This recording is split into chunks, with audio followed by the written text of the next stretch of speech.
لله نحمده ونستعينه ونستغفره ونعوذ بالله من شرور أنفسنا ومن سيئات أعمالنا من يهده الله فلا مضل له ومن يضلل فلا هادي له أشهد أن لا إله إلا الله وحده لا شريك له وأشهد أن محمدا عبده ورسوله أما بعد.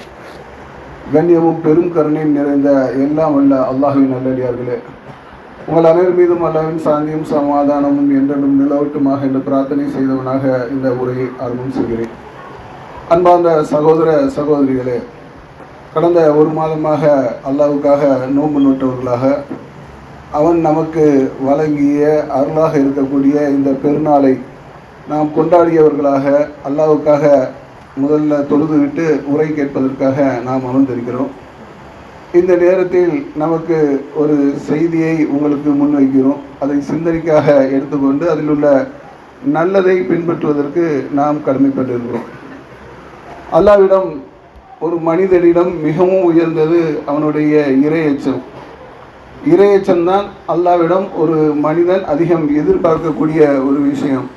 அந்த இறைச்சத்துக்கு எந்த விதமான பங்கமும் வந்துவிடக்கூடாது என்பதற்காக அதற்குண்டான பயிற்சி எல்லாம் கூட நமக்கு அல்லாஹ் தந்தான். நோன்பு அதற்குண்டான ஒரு பயிற்சி.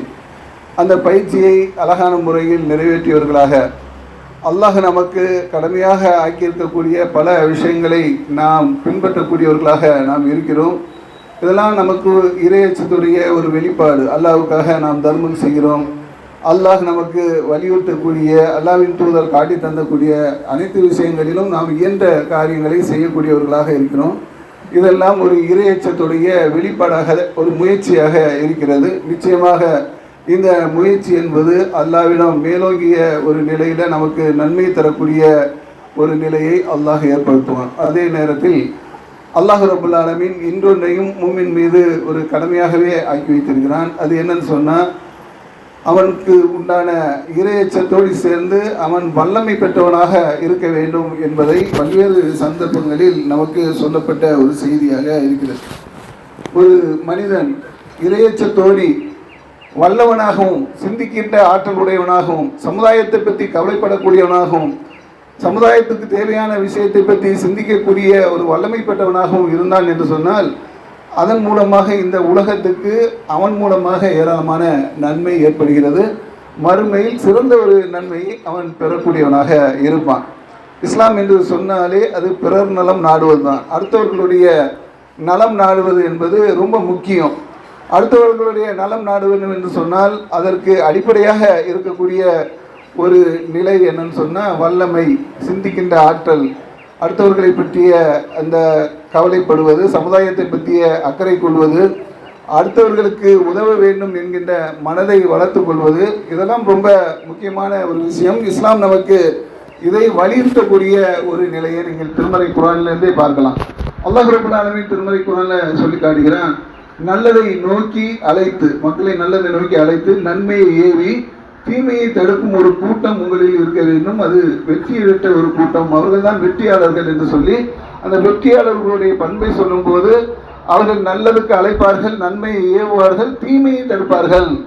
அப்போ தீமையை தடுப்பார்கள் என்ற ஒரு செய்தி நமக்கு எதை சொல்கிறது என்று சொன்னால், அவன் வல்லமை பெற்றவர்களாக இருக்க வேண்டும். ஒரு தீமையை தடுக்கிறதுன்னு சொன்னால், இன்னைக்கு நம்ம தீமையை காணும்போது எந்த மாதிரியான ஒரு நிலையை எடுக்கிறோம்னு சொன்னால், கண்டும் காணாத ஒரு நிலை. ஏதாவது ஒரு தீமை நன்றாக தெரிகிறது, அடுத்தவர்களுக்கு தீமை இழைக்கக்கூடிய ஒரு காரியங்கள் நம்ம கண் முன்னாலே நடந்தாலும் கூட அதிலிருந்து நம்ம எப்படி தப்பிப்பது, நமக்கு இது வந்துவிடுமோ, அந்த பாதிப்பு நமக்கு வந்துவிடுமோ என்று சொல்லி அதிலிருந்து நடுவக்கூடிய ஒரு நிலை தான் நம்ம பெரும்பாலும் இருக்கக்கூடியவர்களாக இருக்கிறோம். இது ஒரு பலவீனமான நிலை.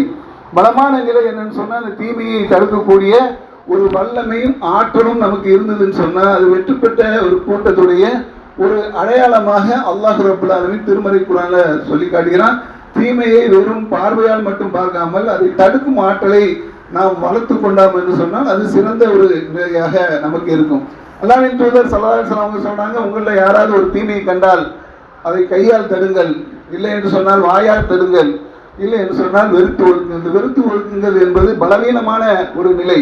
பலமான நிலை என்னன்னு சொன்னால், தீமை, சமுதாயத்துக்கு தீமை, இப்படி அட்டுழியம் பண்ணுறாங்க, அநியாயம் பண்ணுறாங்கன்னு சொன்னால் அதை தடுக்கக்கூடிய ஒரு பலமானவர்களாக நாம் இருந்தோம்னு சொன்னால் அது அல்லாஹ்வுக்கு விருப்பமான ஒரு காரியமாக இருக்கும். அல்லாஹ்வுடைய விருப்பத்துக்கு ஏற்ப பல காரியங்களை நாம் செய்யக்கூடியவர்களாக இருக்கிறோம். அதில் ரொம்ப முக்கியமான ஒரு விஷயம், தீமையான விஷயங்களை தடுக்கக்கூடிய ஒரு ஆற்றல் பெற்றவர்களாக, அந்த வலிமையை நாம் பெற்றவர்களாக இருந்தோம் என்று சொன்னால் அது நமக்கு நன்மையான ஒரு காரியமாக இருக்கும். இது பலமான ஒரு நிலையில் உள்ள ஒரு விஷயமாக இருக்கிறது. அல்லாஹ்வின் தூதர் ஸல்லல்லாஹு அலைஹி வஸல்லம் சொல்றாங்க, பலமான இறை நம்பிக்கையாளர் பலவீனமான இறை நம்பிக்கையாளரை விட அல்லாஹ்விடம் சிறந்தவரும் விருப்பமானவரும் ஆவார்.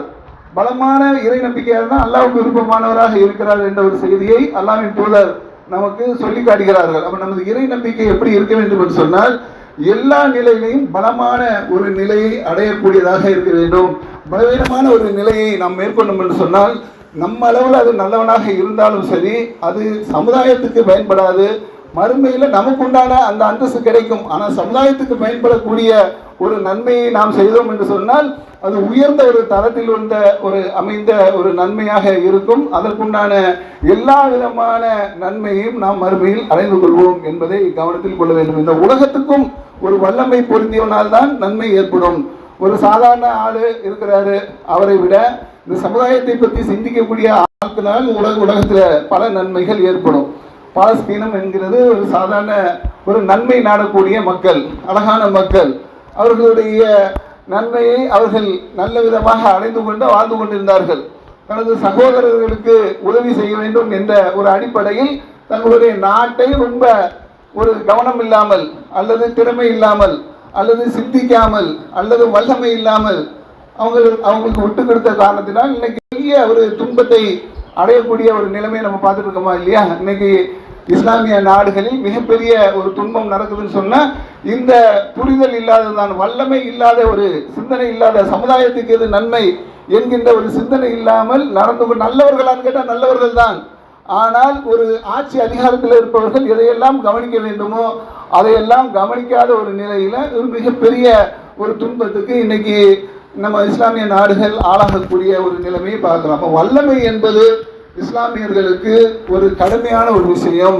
அந்த வல்லமையினால் இந்த சமுதாயத்தின் நலன் நாட முடியும், அடுத்தவர்களுக்கு உண்டான ஒரு நிலையை மேம்படுத்த முடியும், உலகத்துக்கு ஒரு மாற்றத்தை கொண்டு வர முடியும், சமுதாயத்துக்கு ஒரு மாற்றத்தை கொண்டு வர முடியும் என்ற அடிப்படையில் நாம் இறையச்சத்தோடும் நடக்க வேண்டும், வல்லமை பொருந்தியவர்களாகவும் நடக்க வேண்டும், சமுதாயத்துக்கு நன்மை நாடக்கூடியவர்களாக இருக்க வேண்டும்.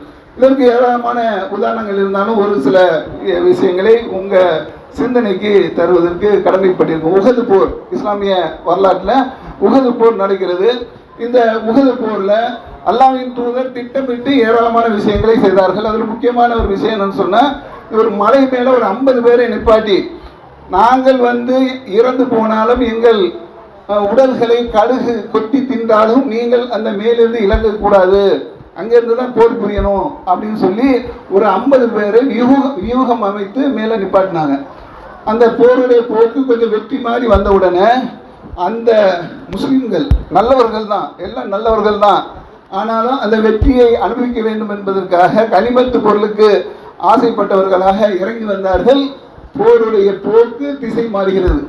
ஒரு இணை வைப்பாளர்களில் அப்பு இருந்த காலிப்பின் வலித்து பின்னால் இருந்து தாக்கி அந்த போருடைய போக்கையே மாற்றி இஸ்லாமியர்களுக்கு மிகப்பெரிய ஒரு பின்னடைவை ஏற்படுத்திய ஒரு சம்பவமாக அந்த சம்பவம் அமைந்தது என்பதை நீங்கள் வரலாற்றில் படிக்கிறீர்கள். அதே மாதிரி முவத்தா என்கின்ற ஒரு போர், அதில் அல்லாஹ்வின் தூதர் ஸல்லல்லாஹு அலைஹி வஸல்லம் அவங்க சையத் இப்னு ஹாரிஸா அவர்களை தளபதியாக ஆக்கி அவர் மரணித்து விட்டால் ஜாஃபர் இப்னு அபூ தாலிப் அவர்கள் கொடியை ஏந்த வேண்டும், அவரும் மரணித்து விட்டால் அப்துல்லா இப்னு ரவாஹா அவர்கள் கொடியை ஏந்த வேண்டும் சொல்லி நியமனம் செய்து அனுப்புகிறார்கள். போருடைய போக்கு இணை வைப்பாளர்கள் ஒரு மிகப்பெரிய ஒரு வல்லமை பெற்ற காரணத்தினால் இது மாதிரி கொல்லப்படுகிறார்கள். அப்போ இந்த நிலையில கொடி கீழே விழுகிறது, அந்த கொடியை பிடிப்பதற்கு தளபதி இல்லாத ஒரு நிலை ஏற்படுகிறது. அப்போது இதே காலித் இப்னு வலீத் அவங்க அந்த கொடியை எடுக்கிறார்கள். அதன் மூலமாக வல்லமை பொருந்திய ஒரு திட்டங்களை தீட்டுகிறார்கள். அந்த ஒரு போருடைய போக்கு மாறுகிறது. இஸ்லாமியர்களுக்கு மிகப்பெரிய ஒரு வெற்றி அங்கு நிலைநாட்டப்படுகிறது என்பதை நம்ம ஹதீஸ்களிலிருந்து பார்க்கிறோம். அல்லாஹ் வல்லமை பொருந்தியவர்களுக்கு வெற்றியை ஏற்படுத்துகிறான், அது சமுதாய நலனுக்கு பயன்படுகிறது என்பதை புரிதலுக்காக இந்த செய்தியை நம்ம சொல்கிறோம். அப்போ நம்ம ஒவ்வொருவரும் நல்லவர்களாக இருக்க வேண்டும் என்பதில் எந்த விதமான மாற்று கருத்தும் கிடையாது. அதே மாதிரி வல்லவர்களாக இருந்து அடுத்தவர்களுக்கு உதவி செய்யக்கூடிய அந்த பண்பை வளர்த்து கொள்ள வேண்டும். சமுதாயத்துக்கு அது மிகப்பெரிய ஒரு நல்லதாக இருக்கும். திருமறை குர்ஆன்ல அல்லாஹ் ரப்பல் ஆலமீன் ஒரு கொடியவனை பற்றி பேசுகிறான். ஜாலூத் என்கின்ற ஒரு கொடியவன், அவன் மக்களை எல்லாம் விரட்டி விடுகிறான், பெண்களையும் பிள்ளைகளையும் விட்டு ஆண்களை விரட்டி விடுகிறான். ஆண்கள் வெளியூர்ல உட்கார்ந்துக்கிட்டு அந்த அங்கே இருந்த ஒரு நபி கிட்ட கேட்குறாங்க, எங்களுக்கு ஒரு மன்னரை நியமித்தால், ஒரு தளபதியை நியமித்தால் நாங்கள் அந்த ஜாலூத்துக்கு எதிராக பயங்கரமாக போரிடுவோம் அப்படின்னு சொல்றாங்க.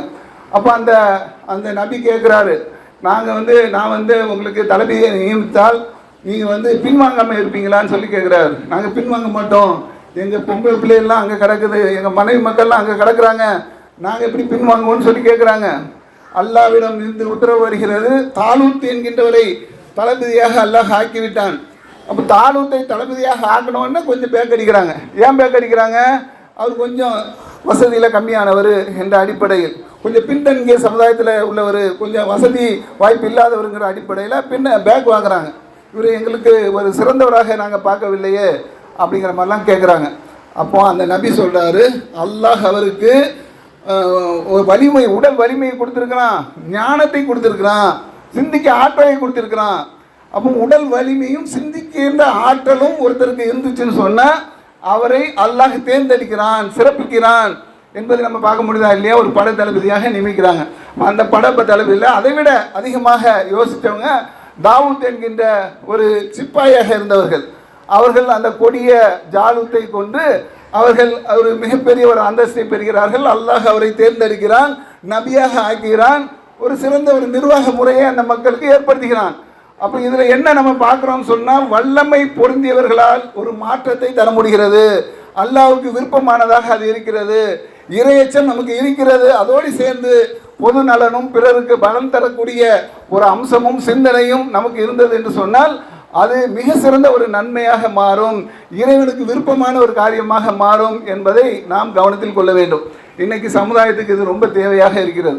வல்லமை இல்லாத காரணத்தினால் ஏராளமான அருள் கொடைகள் இருந்தால் உலகத்துக்கு தேவையான அத்தனை வசதிகளையும் அத்தனை நன்மைகளையும் கொடுக்கக்கூடிய ஆற்றல்கள் இருந்தும் இஸ்லாமிய நாடுகள் அடித்து கொண்டு இருக்கிறதுக்கு என்ன காரணம் சொன்னால், அவர்களிடம் வல்லமை இல்லை, அடுத்தவர்களை நம்பி இருக்கிறார்கள், அடுத்தவர்களிடம் கையேந்தி நிற்கிறார்கள், பாதுகாப்புக்காக இணை வைப்பாளர்களிடம் ஒப்பந்தம் போட்டுக்கொண்டு சொகுசாக வாழ்ந்து கொண்டிருக்கிறார்கள், இஸ்லாமியர்களை அடித்து காயப்படுத்துகிறார்கள், துன்புறுத்துகிறார்கள், கொண்டொழிக்கிறார்கள். இதுக்கெல்லாம் என்ன காரணம் சொன்னால் வல்லமை பொருத்திய சிந்தனை இல்லாதது காரணமாக இருக்கிறது என்பதை நம்ம கண்கூடாக பார்த்து கொண்டிருக்கிறோம்.